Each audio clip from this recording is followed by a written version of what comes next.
অৰুণোদয়ৰ নামত ব্যাপক দুৰ্নীতিৰ অভিযোগ। নগৰবেৰাৰ ফকুৰাদিয়া ৰংগেশ্বৰী গাঁও পঞ্চায়তত অৰুণোদয় আঁচনিত ব্যাপক দুৰ্নীতি অনিয়ম।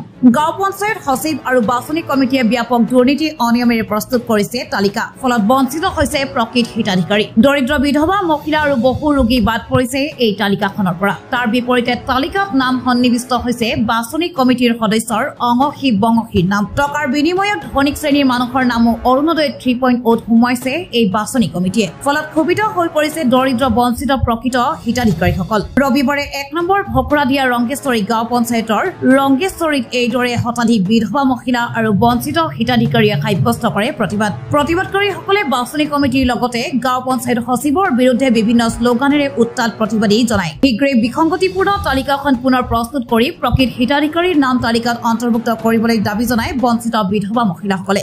News desk report NH Assam. প্ৰতিবাদ কৰি আছো আমাৰ 1 নং ভকুৰাদিয়া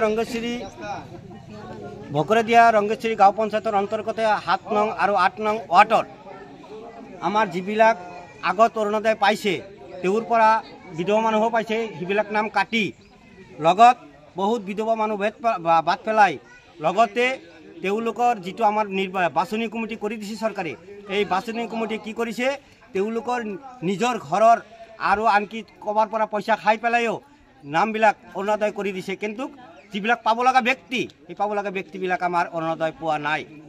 আমাৰ চৰকাৰৰ ওচৰত এটাই দাবী, সেই বাছনি কমিটি কিয় এনেকুৱা কাম কৰিলে আৰু এওঁৰ বিনিময় আমি হয়তো নগৰপৰা ব্লকত গৈ পেলাই এখন আমি ভিডিঅ'ৰ তাতে এপ্লিকেশ্যন দিছোঁ, আনকি আমি আমাৰ পঞ্চায়ত সচিবলৈ আমি এখন এপ্লিকেশ্যন দিছোঁ যে আমাৰ এই মানুহখিনি কিয় বাদ পৰিব লগা হ'ল আৰু এই বিধৱা মানুহখিনি কিয় পাব লগা নহ'ল, অৰুণোদয়খিনি পাব লগা নহ'ল।